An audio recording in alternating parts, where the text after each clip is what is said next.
आपको कैसा लग रहा है 30 लाख प्लस का पैकेज छोड़ के? कोर्स काफी अच्छा लग रहा है।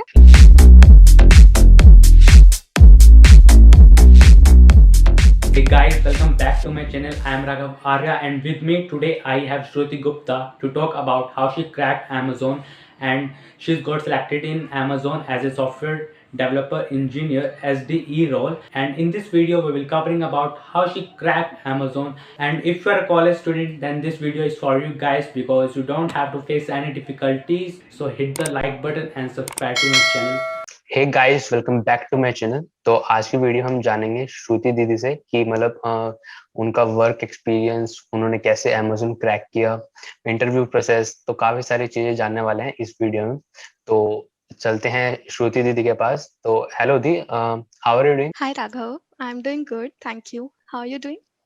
I am also well. तो सबसे पहले इंट्रोडक्शन से स्टार्ट करते हैं। तो सबसे पहले दी अपना इंट्रोडक्शन दीजिए please. Okay, so hi Raghav. First of all, thank you so much for inviting me to your YouTube channel.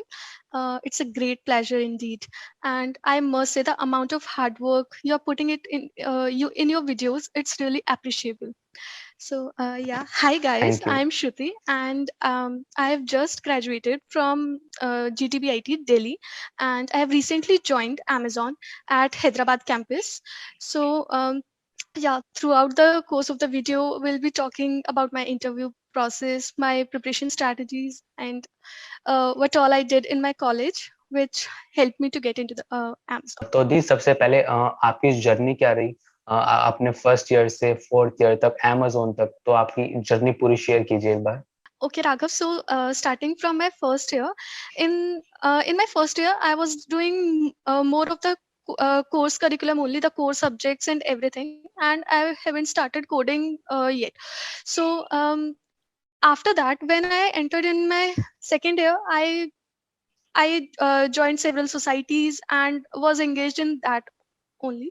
So या by the mid of the second year, I I joined a course for data science. So after that, I was learning that only. I was making several projects on it and was trying to learn it, right?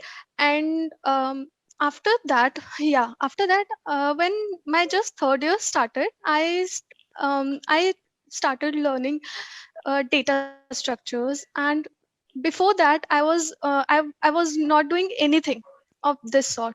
So yeah, for all of those who think that you can't crack good companies if you are late, if you're या starting late. So that's a myth. You can definitely crack it. So yeah, I myself started data structures and algorithms in third year itself, and with that I was doing like first I started with uh, the basic questions, then some advanced, and then trying it on my own from various platforms. So this is how I prepared, and for this as well I joined a course, and it was helping me to know that what is the right path for it. So या that helped me a lot. And yeah, during that course of time as well, I used to invest like really good amount of time, because since I was late, so I knew that at least if I am late, I have to spend some extra time than the rest of the people are spending in it, right? So that's where like I used to sit for all the day and used to या solve the questions and everything. So सो दी, आपने जो data structures and algorithms के लिए कौन सा course लिया था जिससे आपको काफी बेनिफिट हुआ? ओके, सो डेटा स्ट्रक्चर एल्गोरिथम्स के लिए मेरे कॉलेज में ही एक कंपनी आई थी, पेप कोडिंग. या So they were providing this course to some limited number of students, right? So at that time, I gave an exam and I got it. I enrolled myself into the course. Uh, तो मेरा उस time पे यही था कि पेप coding के through मुझे मुझे पर्सनली ये लगता है कि अगर पेप कोडिंग नहीं आती तो शायद मैं और ज्यादा लेट हो जाती डीएसए प्रिपेयर करने में. हाँ सो हाँ। मेरी पेप कोडिंग से काफी हेल्प हुई. सो दी, काफी अच्छी जर्नी रही आपकी फर्स्ट ईयर से फोर्थ ईयर तक। तो चलते हैं नेक्स्ट क्वेश्चन पे। सो दी, आपका इंटरव्यू प्रोसेस क्या था अमेज़न का? ऑफ कैंपस थी या फिर ऑन कैंपस थी, और उसका पूरा इंटरव्यू प्रोसेस कितने राउंड हुए, क्या क्या क्वेश्चंस पूछे, मतलब रिलेटेड क्वेश्चंस क्या थे, तो एक बार ये सारी चीजें बताइए। सो या talking about my interview process, तो मेरा स्टार्ट ऐसे हुआ था कि मुझे आइडिया नहीं है कि मेरी कौन सी एप्लीकेशन के थ्रू था। सो बिकॉज मैंने जनवरी में ये हुआ था कि मैंने जनवरी में एक लिंक्डइन के थ्रू एक रेफरल लिया था, एंड देन उसके बाद एक मेरा टेस्ट भी हुआ है, और मेरे इंटरव्यूज थे वो मेरे थे अप्रैल के स्टार्टिंग में। So I am not sure whether ये मेरा रेफरल वाला था या फिर जो मैं और एप्लीकेशंस भी, क्योंकि मैं ट्राई कर रही थी, तो मैंने ये जो हैकर अर्थ पे एक टेस्ट दिया था। सो ऐसा था, और हाँ, मुझे ये अपॉर्चुनिटी तो ऑफ कैंपस ही मिली है। तो उसके बाद क्या हुआ, in April starting itself recruiter reached out to me, and regarding that I am selected for some interview process. So after that ये सब start हुआ, and he asked me कि मुझे कितना टाइम चाहिए, because he was asking like कि maybe हम इस वीकेंड पे रख सकते हैं क्या। so I asked for my time कि मुझे 1 वीक चाहिए, एंड देन आप मेरे इंटरव्यू शेड्यूल कर देना। so after that उन्होंने मेरे इंटरव्यू मेरा नेक्स्ट वीक में रख दिया था, एंड उस वीक में मेरा फर्स्ट इंटरव्यू हुआ, and every interview was like 1 hour, duration was 1 hour. So मेरा फर्स्ट इंटरव्यू शेड्यूल हुआ उसी दिन, फिर मेरा रिजल्ट आ गया था within 1 to 2 hours, and then उन्होंने मुझे बोला कि मेरा सेकेंड राउंड भी उसी दिन है। It was technical round. So उन्होंने मुझे बोला कि मेरा सेकेंड राउंड भी उसी दिन है, तो मेरा वो भी उसी दिन हो गया था, एंड मेरा उसका भी रिजल्ट बाय इवनिंग आ गया था। तो मेरे 2 इंटरव्यूज एक ही दिन में हो गए थे, एंड देन मेरा थर्ड राउंड था, वो मेरा बार रेजर राउंड होना था।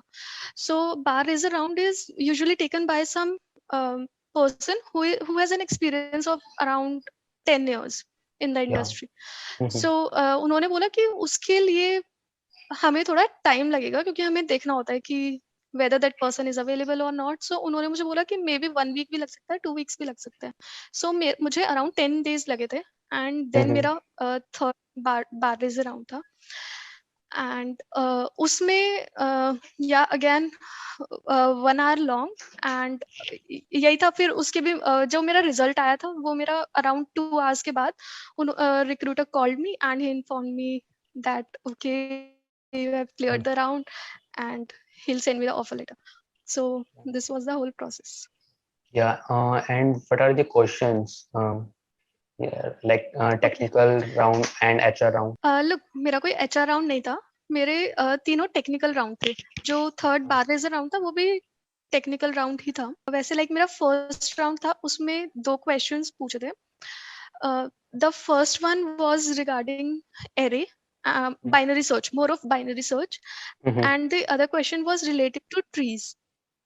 So regarding binary search, first one was काफी easy, and it was easy in the sense that I have solved that question. It was from lead code and similar question, right? And then after that so that was of difficulty level medium, and then my second question was on trees, and it was a new question, and मैंने नहीं solve किया था इस type का पहले, तो उसमें मुझे थोड़ा सा time लगा, and but उसमें भी the question was medium to hard level. This was the difficulty level of it. After that उसके बाद उन्होंने मुझसे कुछ बिहेवियरल क्वेश्चंस भी पूछे थे, बिकॉज Amazon के कुछ लीडरशिप प्रिंसिपल्स होते हैं, 14 लीडरशिप प्रिंसिपल्स, तो वो इस पे काफी फोकस करते हैं, तो कुछ उसके क्वेश्चंस थे। तो फर्स्ट राउंड में मेरा यही हुआ था, मोस्टली ये मतलब कोडिंग पे ही फोकस था। उसके बाद मेरा सेकेंड राउंड था, उसमें there was 1 question only, and it was again related to binary search, and it was of certainly high difficulty level, maybe medium to hard, I can say that. So उसमें मुझे time लगा पूरा solve करने में, but the interviewer was काफी satisfied, and after that we discussed complexities and again behavioral questions. उसके बाद मेरा थर्ड इंटरव्यू था, which मैंने बताया कि मेरा बार रेजर राउंड था।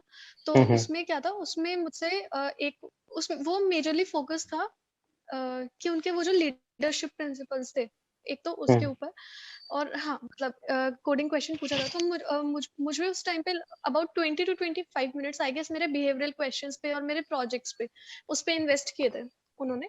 तो उसके बाद मुझे एक क्वेश्चन दिया उन्होंने, और वो था मेरा ग्राफ पे। सो मेनली डीएसए तो इम्पोर्टेंट है, ये पता लग गया। एरे, लिंक्ड ट्रीज, ग्राफ, ये तो पूछते ही पूछते हैं इंटरव्यू में, कोडिंग इंटरव्यू, टेक्निकल इंटरव्यू में। So moving to the next question, आपने कॉम्पिटिटिव जो प्लेटफॉर्म्स है, HackerEarth, HackerRank, LeetCode, InterviewBit, तो इनमें से कौन कौन सा प्लेटफॉर्म यूज किए और कौन से आपको अच्छे लगे, मतलब आपके अपने हिसाब से कौन से आपको अच्छे लगे प्लेटफॉर्म, वो एक बार बताइए। मैंने वैसे गीक्स फॉर गीक्स, मतलब फॉर प्रैक्टिस मैंने Geeks for Geeks, leet code बहुत वाइडली यूज किया है।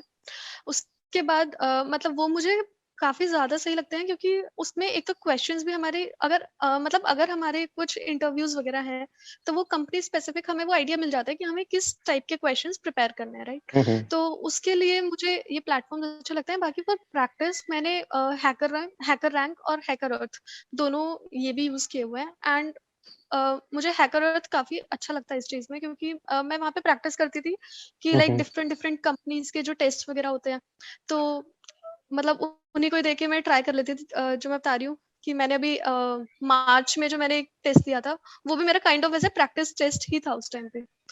तो या मतलब एक होता है कि हमें अच्छी हैबिट मिल जाती है कि हमें टाइमली क्वेश्चन सॉल्व करने हैं।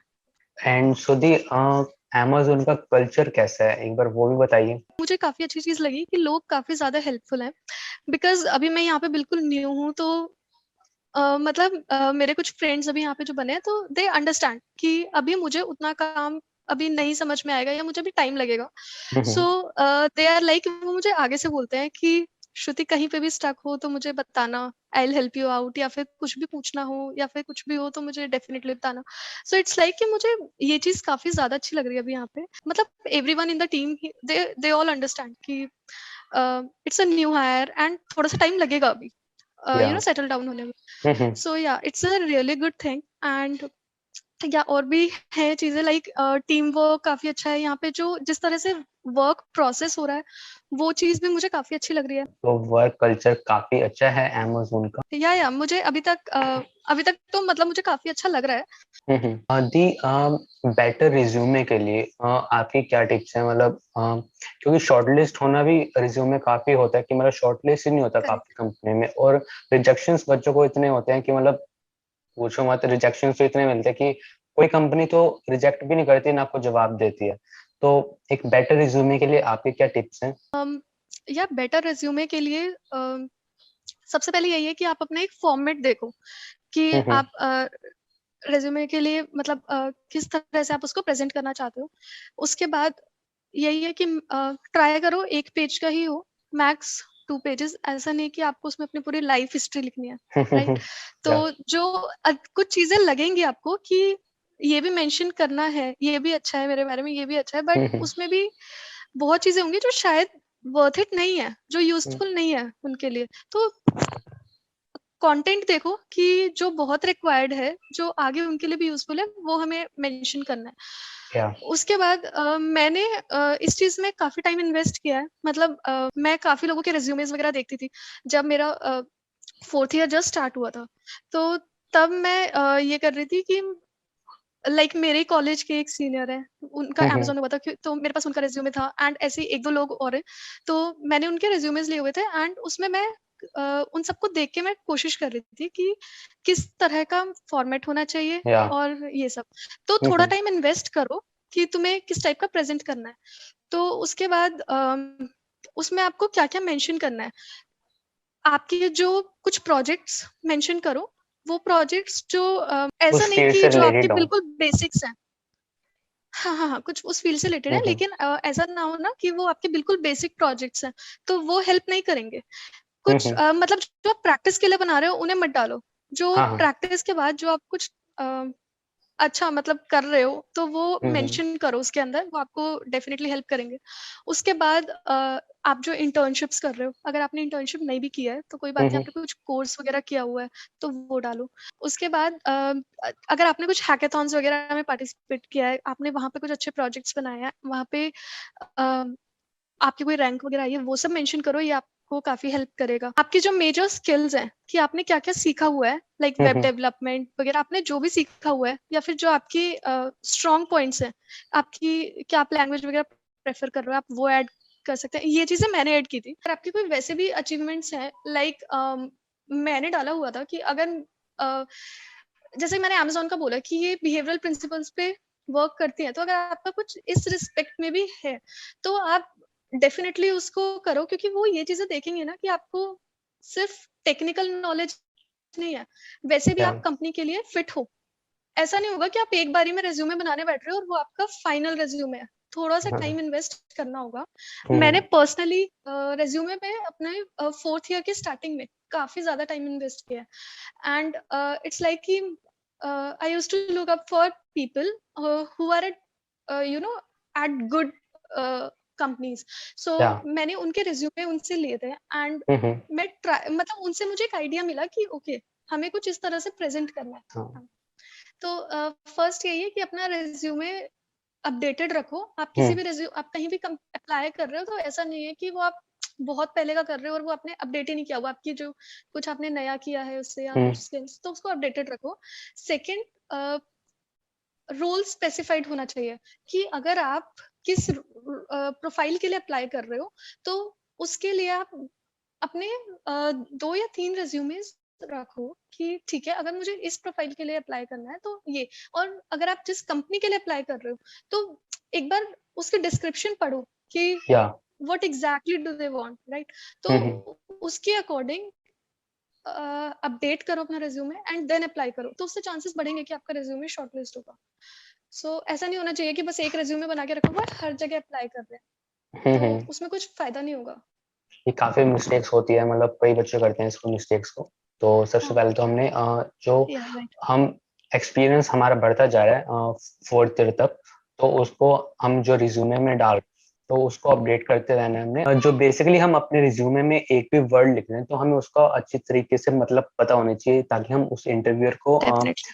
अच्छी तरीके से एक्सप्लेन कर सकें। तो या सुधी, आप जो आपने बताया कि इंटर्नशिप्स वगैरह भी डाल सकते हैं, तो आपने अपने रिज्यूमे में जो इंटर्नशिप्स आपने की हैं या फिर जो ट्रेनिंग्स, इसके बारे में बताइए। मैंने मेरे रिज्यूमे में इंटर्नशिप्स भी डाली हैं एंड मैंने ट्रेनिंग्स भी डाली हैं।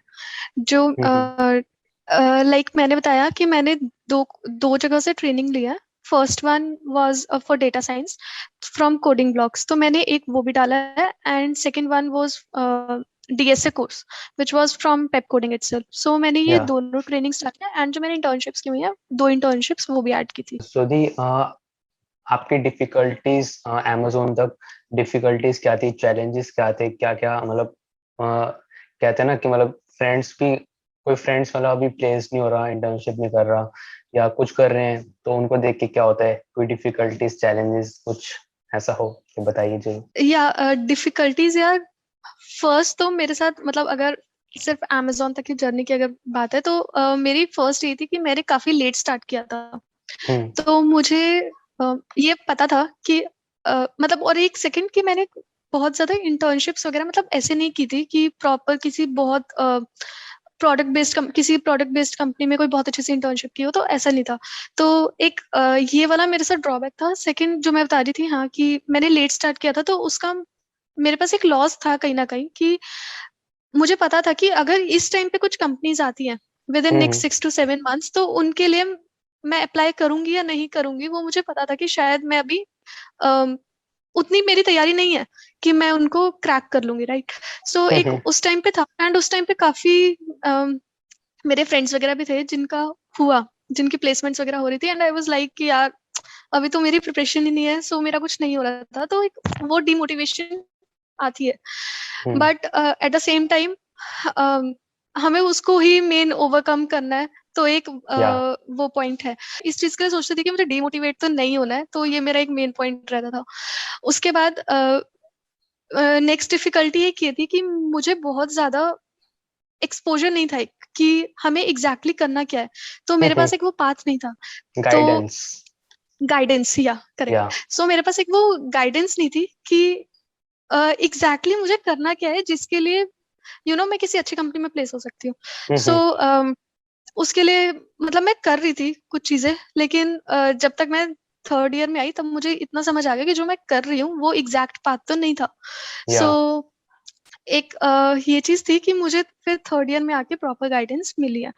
तो एक मतलब लेट वाली बात ही है, और उसका एक मेन रीजन ये भी है ना कि जो हमारे आसपास कुछ लोग कर रहे होते हैं हमें उनको देख के ही समझ आता है। तो जिस क्राउड में मैं थी उस क्राउड में मेरे आसपास लोग कुछ बहुत ज्यादा कर नहीं रहे थे, तो मैं उनको देख रही थी तो मुझे भी ये लग रहा था कि शायद ठीक है, मैं भी सही पाथ पे हूँ ना।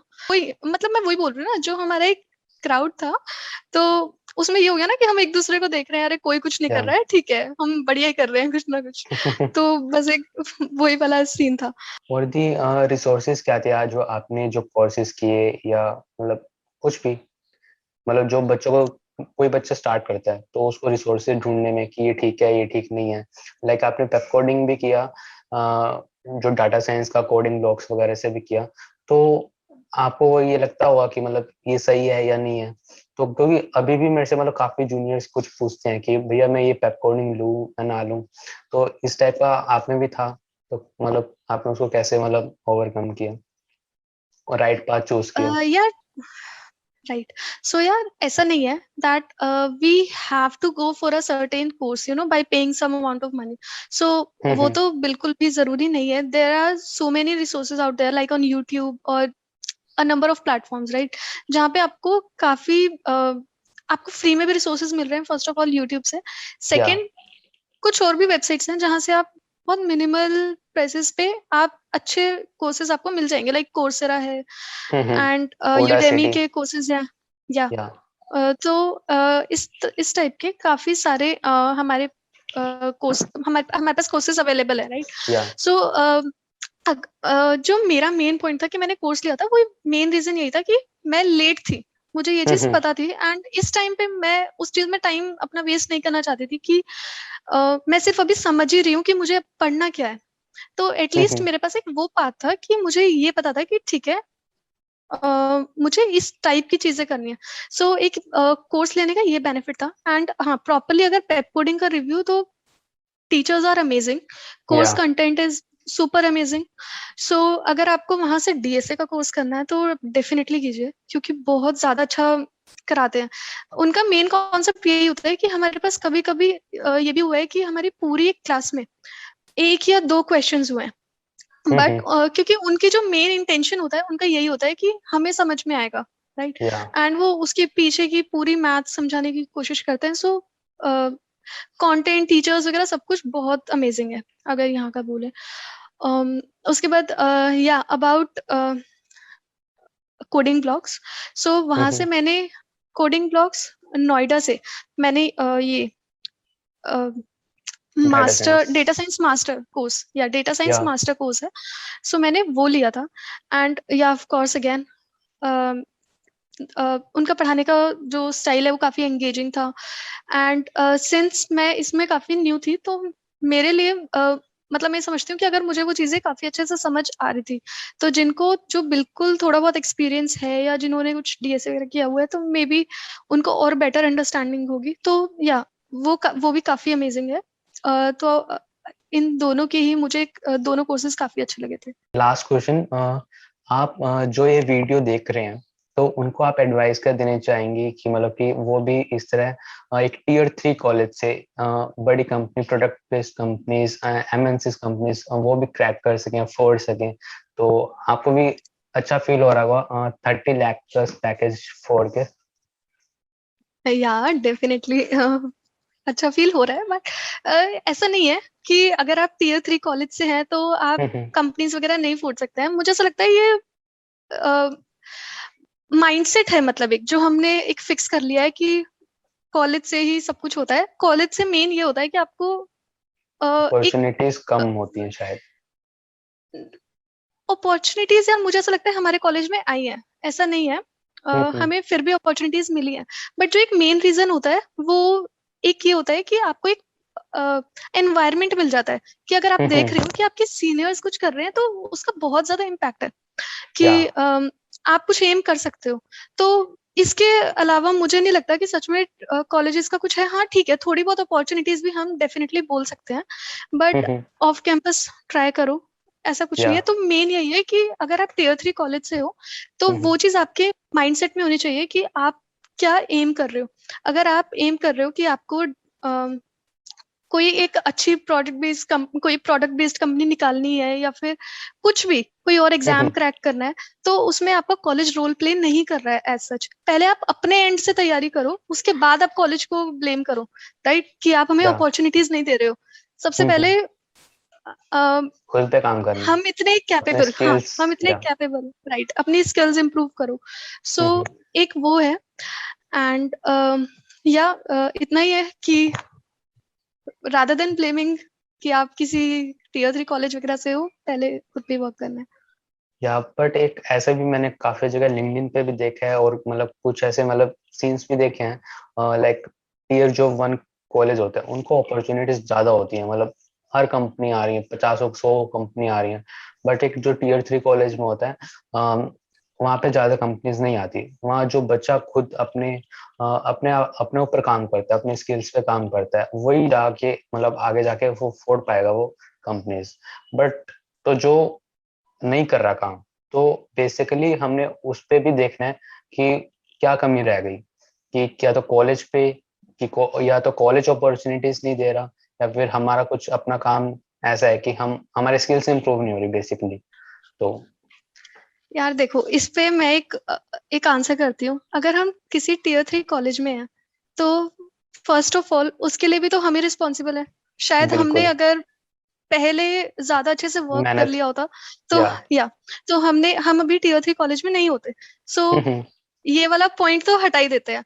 सेकंड कि अगर हम, हाँ ये डेफिनेटली एक पॉइंट है कि टियर 1 वालों के पास ज्यादा अपॉर्चुनिटीज होती है, उनके पास जो कंपनीज आती हैं काफी आती है, और शायद उस माइंडसेट से भी आती होंगी कि यहाँ से हमें मिलेंगे काफी अच्छे बच्चे मिलेंगे। तो ये तो एक ये पॉइंट है, लेकिन इसके साथ ये भी है ना कि तो सेकंड पॉइंट है यही कि अगर हमारे पास अपॉर्चुनिटीज नहीं आ रही है, वो चीज ठीक है, लेकिन वही कि अगर हमारे पास नहीं आ रही है तो फर्स्ट प्लेस पे हमें रिस्पॉन्सिबल थे। तो अब रादर देन कि हम इस चीज के लिए हम कंप्लेन करें कि हमें अपॉर्चुनिटीज नहीं मिल रही है, अब कुछ ना कुछ तो करना होगा ना। तो अपना ऑफ कैंपस ट्राई करो। अब अगर हम यही सोच के बैठ जाएंगे कि हमें अपॉर्चुनिटीज नहीं मिलेंगी या फिर कुछ ऐसा होगा, तो शायद हम उतनी उसके साथ स्ट्रेंथ नहीं लगा पाएंगे, एक एक्साइटमेंट के साथ, हाँ उतने एक्साइटमेंट के साथ हम प्रिपेयर भी नहीं कर पाएंगे, क्योंकि हमें at the back of the mind हमारे पास रहेगा कि हमारे पास at the end of the day हमें अपॉर्चुनिटीज नहीं मिलेंगी। तो सबसे पहले तो यही चीज निकालनी होगी कि ऐसा कुछ है, क्योंकि ऐसा नहीं होगा। ऑफ कैंपस जाओ, बहुत सारी अपॉर्चुनिटीज है, बहुत सारे, अगर तुम करेक्ट वे से अप्लाई कर रहे हो तो थोड़ा टाइम लगेगा, बट अगर तुम कैपेबल हो तो डेफिनेटली निकाल लोगे कोई ना कोई अच्छी काम। जैसे अप्लाई करते हैं तो कुछ अप्लाई करने में कुछ बच्चों को दिक्कत आती है, तो एक बार उसके बारे में बताइए। सबसे पहले तो अपना एक तो लिंक्डइन अपना अच्छे से मेंटेन करो, राइट। अगर तुम तो उसके बाद अपने कनेक्शंस अच्छे बनाओ उस पर, राइट। तो उसके बाद क्या होगा, अगर तुम किसी स्पेसिफिक कंपनी के लिए अप्लाई कर रहे हो तो अगर तुम रेफरल से अप्लाई करोगे तो डेफिनेटली चांसेस बढ़ जाते हैं कि मतलब आपको वहां से अप्रूवल मिलेगी, राइट। तो यही है कि फर्स्ट यही है कि अपना ट्राई करो। अगर आपको रेफरल मिल जाता है तो काफी अच्छा है, अगर नहीं मिलता है तो आप उनकी करियर साइट पे जाके तो डायरेक्ट अप्लाई कर ही सकते हैं। बट या सेकंड कि आपको, अगर आप बिल्कुल स्टार्ट कर रहे हो तो एक ये भी क्वेश्चन होता है कि हाउ डू वी नो कि अपॉर्चुनिटीज मतलब हमें कहाँ से मिल रही है, क्योंकि हमें कई बार पता नहीं चलता कि कहीं पे ओपनिंग भी है या फिर ऐसा कुछ। तो उसके लिए ये है कि काफी सारे ग्रुप्स वगैरह हैं, उनको ज्वाइन करो। लाइक लिंक्डइन पे ही there are several pages, there are several groups, मतलब अपडेटेड रहो इस चीज से, आप प्रॉपर लिंक्डइन पे अपना टाइम इन्वेस्ट करो, वो काफी अच्छा प्लेटफॉर्म है इस चीज के लिए। सेकंड, अगर आपका अप्लाई करने के लिए यही है जो मैंने पहले बताया था कि आपका रिज्यूमे है उसको काफी अच्छे से मेंटेन रखो। अगर आप रेफरल से अप्लाई कर रहे हो तो उसको एक प्रॉपर मेंटेन फॉर्म में उनको सेंड करो, कि आप स्टार्टिंग में ही उनको स्पैम मत करो, एंड उनको एक मैसेज में प्रॉपर सेंड करो कि आपको किस रोल के लिए अप्लाई करना है, उन job ID with your resume and या जो भी डिटेल्स है। तो ये चीज है कि आप उनको अच्छे से प्रॉपर सेंड करो, एंड अगर वो रिप्लाई नहीं कर रहे हैं, वेट फॉर 2 to 3 days, एक प्रॉपर डेकोरम। यस, बिल्कुल भी स्पैम वगैरह मत करो, वरना वो खुद इरिटेट हो जाएंगे, तो वो नहीं देंगे रेज्यूमे रेफरल, वो नहीं देंगे। तो यही है कि एक प्रोफेशनल मैनर में बिहेव करना है इस चीज में, एंड यही है कि इस तरह से अप्लाई करो। सो मेन फोकस क्या करना है, एक तो अपने स्किल्स पे भी काम करना है, अपना टेक्निकल भी स्ट्रॉन्ग करना है, और उसके साथ हमने इस चीज में काफी अपडेटेड रहना है रेफरल के उसमें, कि अच्छा है, अच्छी बात है कि रेफरल मिल जाए, है ना। तो क्योंकि उसमें हमें चांसेस ज्यादा हो जाते हैं हमारी एम्प्लॉयमेंट की, तो या इट्स अ गुड थिंग। सुधी, आपने हैकाथॉन्स में या फिर कॉम्पिटिटिव जो कॉन्टेस्ट होते हैं ऑनलाइन प्लेटफॉर्म से, वो आपने उस पे किया था, उस पे अप्लाई किया था या फिर उसमें पार्टिसिपेट किया था? हाँ, मैंने हैकाथॉन्स में, ऑनलाइन कॉन्टेस्ट में, इसमें काफी पार्टिसिपेट किया है।